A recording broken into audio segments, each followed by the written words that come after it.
On connaît surtout le développeur Kojima Hideo, figure emblématique de Konami, pour la série Metal Gear dont on a déjà parlé dans Retro & Magic et de manière régulière sur nos lives en général.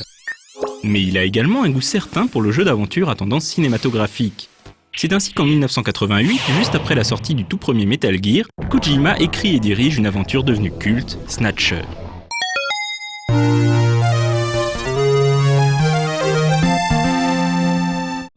Snatcher est d'abord sorti sur un ordinateur de NEC appelé le PC 8801, puis sur MSX2 la même année. 4 ans plus tard, en 1992, le jeu est porté sur PC Engine Super CD-ROM. Cette version PC Engine sera à son tour la base pour la version Mega CD qui sortira en 1994 et dont vous verrez les images dans cette émission. Pourquoi avoir choisi de montrer cette version ? Eh bien parce qu'il s'agit de la seule version du jeu disponible en dehors du Japon, ayant été réalisée spécialement pour le marché occidental. Le jeu ne rencontra malheureusement qu'un faible succès en Occident, victime du manque de popularité de l'extension CD de la Mega Drive, mais acquis par la suite un statut quasi légendaire. Considéré comme le meilleur jeu disponible sur ce support, c'est désormais l'un des titres Mega CD les plus prisés des collectionneurs.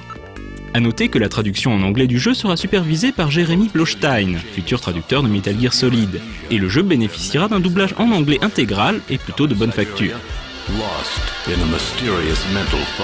Comme souvent avec Kojima, Snatcher transpire l'amour du cinéma par tous ses pores. L'ambiance et l'intrigue s'inspirent lourdement du chef-d'œuvre de Ridley Scott, Blade Runner, et difficile de ne pas déceler comme une ressemblance entre le look du héros de Snatcher, Gillian Seed, et celui de Rick Deckard, le Blade Runner campé par Harrison Ford. Mais l'histoire de Snatcher emprunte également à la saga Terminator et à l'invasion des profanateurs de sépultures, classique de la SF parano des années 50, dont le titre original est bien entendu Invasion of the Body Snatchers. On peut également reconnaître la patte Kojima dans le background du jeu, riche en imbroglio géopolitique. Tout commence à la fin du XXe siècle par un événement désigné sous le nom de la catastrophe. En Russie, une arme chimique appelée Lucifer Alpha est relâchée dans l'atmosphère, tuant la moitié de la population terrienne. 50 ans plus tard, le monde est devenu un univers dystopien à tendance cyberpunk. C'est alors que des créatures appelées Snatchers font leur apparition. Des bioroïdes capables de prendre la place d'êtres humains après les avoir éliminés. C'est dans ce contexte que l'organisation Junker est mise en place, pour traquer et éliminer les Snatchers dissimulés parmi les habitants de Neo Kobe. Le joueur incarne Gillian Seed, un des enquêteurs du Junker au passé trouble, même pour lui. Snatcher est un jeu d'enquête typique des jeux d'aventure japonais que l'on appelle Digital Comics. Le joueur se déplace au travers d'écrans fixes et interagit via un menu proposant plusieurs types d'actions. Le gameplay se rapproche donc des aventures textuelles de jadis, auxquelles on aurait greffé des illustrations. Malgré son histoire très bien ficelée, Snatcher est un jeu relativement linéaire. Le joueur doit accomplir certaines actions bien précises s'il veut pouvoir progresser. Si le développeur a décidé que vous deviez regarder 3 fois le même objet avant qu'il ne se passe quelque chose, alors vous devez regarder 3 fois le fameux objet, même si vous n'avez aucun moyen de le deviner. Le jeu était également entrecoupé de scènes de tir consistant à déplacer le viseur au sein d'un tableau de 3 cases par 3 pour abattre les vagues d'ennemis. Comme toujours avec les jeux estampillés Kojima, de multiples clins d'œil sont dissimulés dans le jeu. Par exemple, le robot navigateur qui accompagne Gillian dans ses enquêtes se nomme le Metal Gear Mark II, qui réapparaîtra quasi à l'identique dans Metal Gear Solid 4. Yes, sir. Pleased to meet you, Gillian. I am Metal Gear Mark II. Et si le joueur tape Kojima dans la base de données du Junker, il fera apparaître un message de la part du créateur du jeu à l'intention des joueurs occidentaux.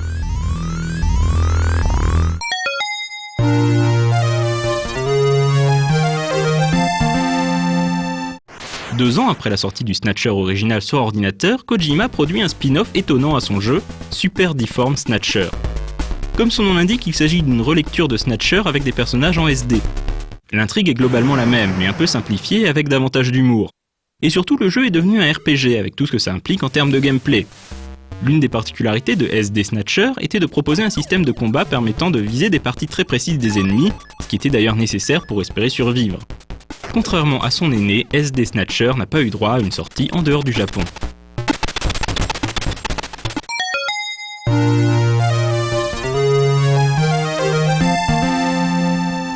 L'année même de la sortie de Snatcher sur Mega CD, sa suite spirituelle, Police Notes, sort sur PC 98, descendant du PC 88. Le jeu sera par la suite porté sur 3DO, PlayStation et Saturn.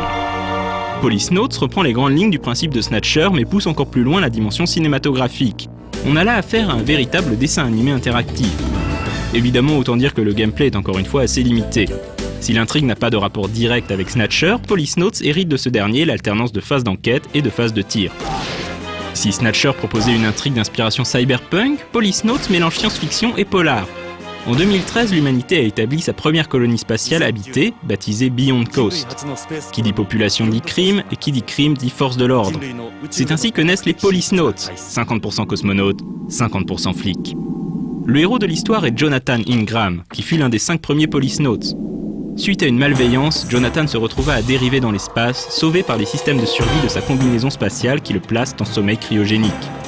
Miraculeusement sauvé 25 ans plus tard, Jonathan découvre un monde qu'il ne reconnaît plus. Pour commencer, sa femme Lauren s'est remariée avec un autre homme. Jonathan se retrouve à faire le détective privé dans le quartier miteux de Hall, Los Angeles. Respectant les canons du film noir, tout commence avec l'irruption d'une femme dans le bureau de Jonathan pour lui proposer une enquête.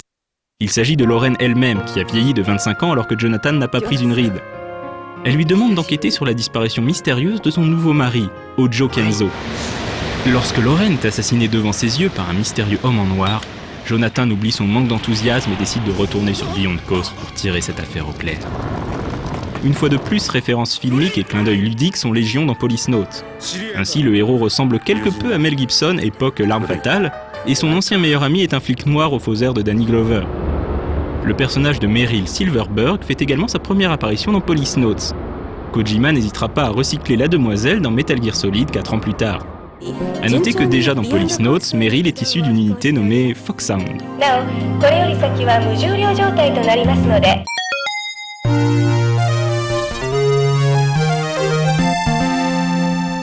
De nombreux fans espèrent toujours une suite à Snatcher. Kojima et un autre game designer de légende, Suda Goichi, travailleraient ensemble sur un mystérieux Project S qui serait lié à cet univers. On attend désormais de voir concrètement ce que cela va donner. A flying tricycle, huh? I just came in on one of these things.